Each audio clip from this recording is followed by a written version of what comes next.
Happy, Happy 50th wedding anniversary. anniversary. We were in it for the long haul, and we're still there.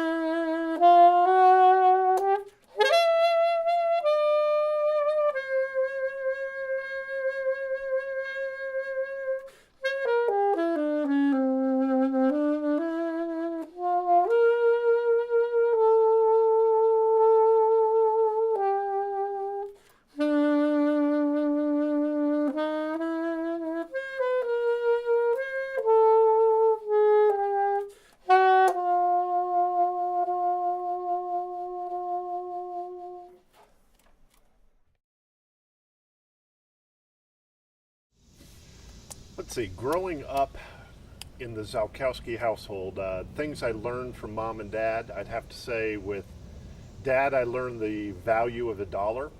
I bought my first car at 17 from dad, and he charged me blue book value for the car, and which wasn't bad, but then the 13.5% interest rate, because I was a credit risk, because I had no previous credit, was a little bit interesting. From mom, I learned to do many chores around the house, from laundry to a little bit of cooking to any type of running a vacuum cleaner. But I guess in all seriousness, the thing that I enjoyed most about growing up, childhood, was we just had a fantastic childhood here. We had any type of ball game, from soccer, football, baseball, basketball. We were on our bikes constantly. There just wasn't a second where there wasn't something that you could do. You couldn't ask for anything more growing up in a household. Might also explain why mom and dad have as much gray hair as they do, and why I only have one child versus 6 kids, because we were probably a little bit more rambunctious than Tessa is. So that's what I remember about mom and dad and growing up here. Happy anniversary, guys. Here's to the next 50.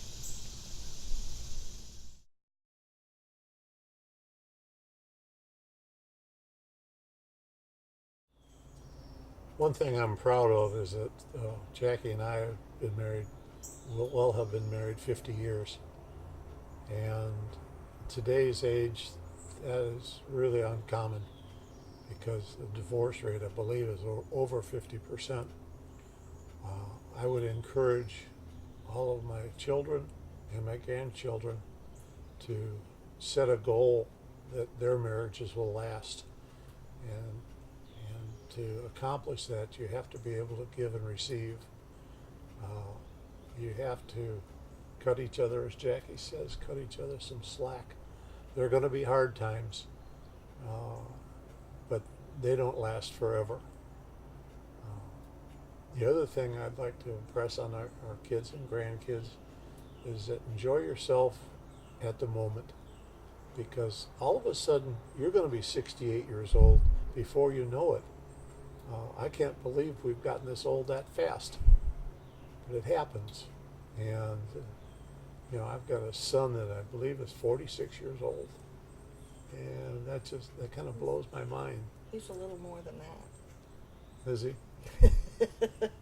I remember my dad told me one time, he basically told me the same thing. He says, I think just like I did when I was a teenager, but when I look in the mirror, I see this old man. And he says, I just have such a hard time with that.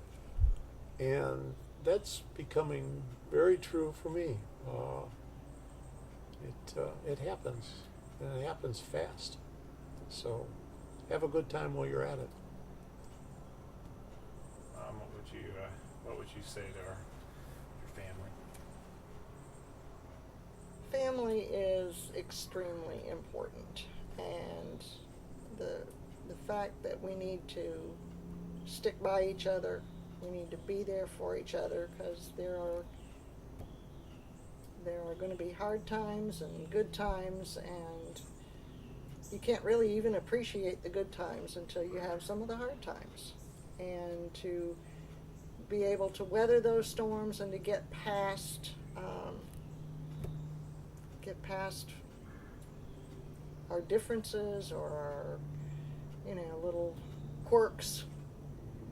We all have little quirks, and we all have the capability to hurt each other's feelings, and this goes from your marriage to your family with kids, to your siblings, to your children, to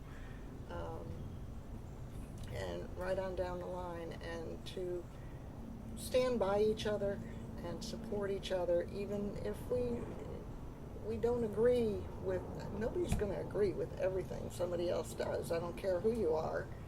And so, but we have to respect each other's choices. I think we have to respect the differences. We don't all have to be alike. This would be a very boring place to live if everybody was the same, everybody believed the same, everybody, it couldn't be a democratic system if we all voted for the same guy every time. We've been through all of these kinds of things all the way along. When Michelle got pregnant, that was a difficult time. Certainly not a choice I would have made for her. I worried so about her. I hated the thought of giving up my first grandchild for adoption, but on the other hand, what would Michelle's life be like if she kept this baby? And so she had to make the decisions, and we supported her as best we could. And then, Todd and Amy moving to Texas and being away from the family, and we now have much better communication than we did then, which makes it a little easier. But now the grandchildren are going to start moving off. Now Danny has this wonderful little Justice J. We're keeping up with the boy line, but his name's not Salkowski, I'm afraid. It's clean, but that's okay. But standing by them and helping them weather the storms of their relationship, and they certainly know the value of having that little boy and being a family, and they are making every effort to do that. And I think if we all stick by them, it's going to be okay too. And we've got how many more to come now? Of course, we all had to stand back and pray for Miss Avery while she spent 6 months in Spain, and we weren't there, and her parents weren't there to pick her up if she fell there. And it's hard to have a child that far away, but where we can't be, God is there with them, and to cover each other in prayer. I think, as Dad mentioned, so far everybody's been able to stay together, and I know that wasn't easy for any of us to whether, especially in today's age. Oh, he did this to me, I'm leaving, and you just walk out. But once you've weathered those storms, your relationship becomes much closer, and then you have some tools to weather the next one. And we're talking about covering each other with prayer, and from the time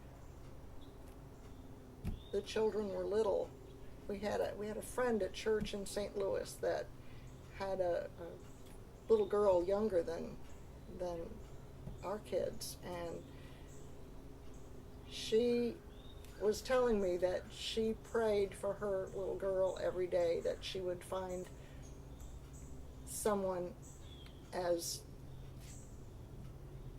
upright as Todd seemed to be going to grow up to be. And he was in, what, 7th grade at the time when we left there.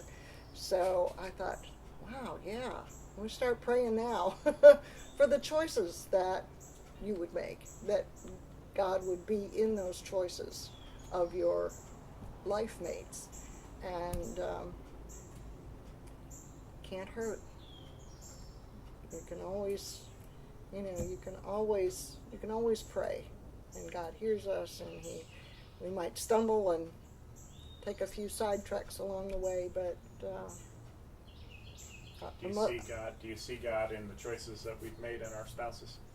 absolutely, absolutely. I couldn't have asked for better daughters. It's amazing. It really is, and we've just been thrilled at choices and at the way you've shared your children with us and let us keep them for weeks at a time or whatever, and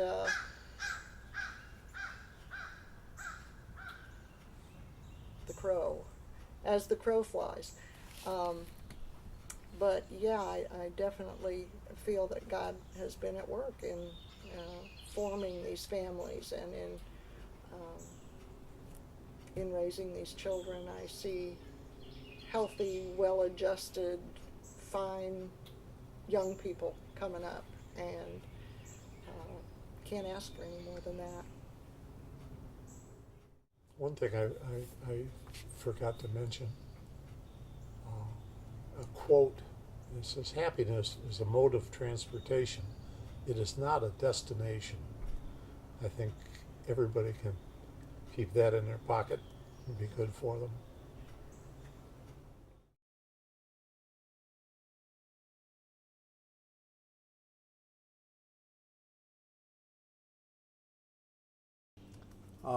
I started smoking with Bob Kopka. Bob's parents both worked, so we'd be over at his house in the afternoon, and we'd take butts out of the ashtray, put a toothpick on them, and light them up and smoke away, and go look in front of a mirror, and you got all dizzy looking in front of yourself because you inhaled the smoke. Well, you got that back. The proposal went as follows. You got it backwards, Todd. She asked me to marry her.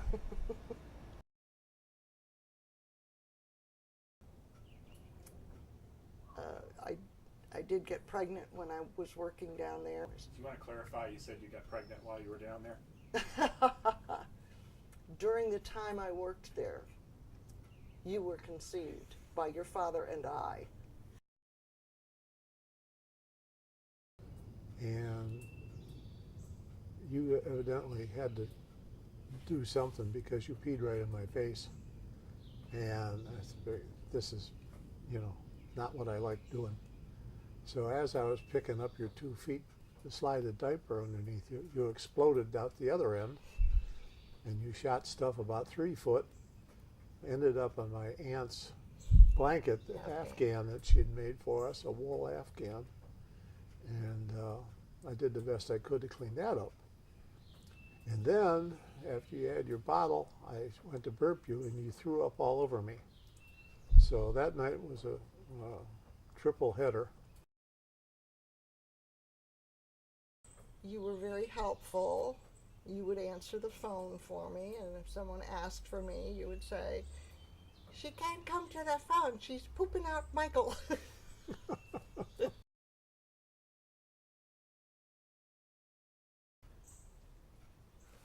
Who?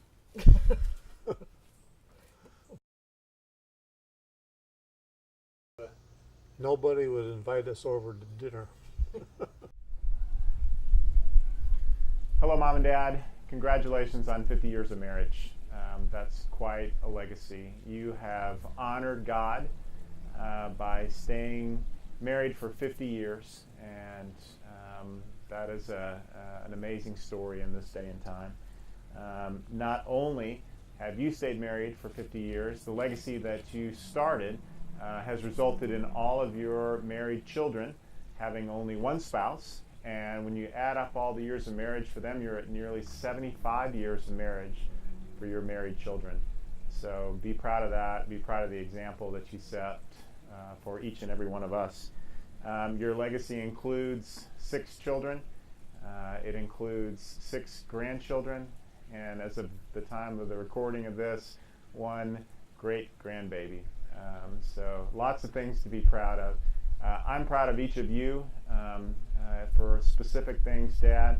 The legacy that you left behind for me was modeling for me a strong work ethic and showing me the value of money, and in addition, really showing me drive and determination to achieve the things that I wanted to achieve. So thank you, Dad. Mom, you showed me how important family was, how much family is to be valued. And when I asked my spouse, one of the things that she saw in me when we first started dating, she said that she came from a family that cared about each other. And so thank you for that. You also modeled for me an incredibly strong faith through many, many difficult challenges in your life. And so thank you for that as well.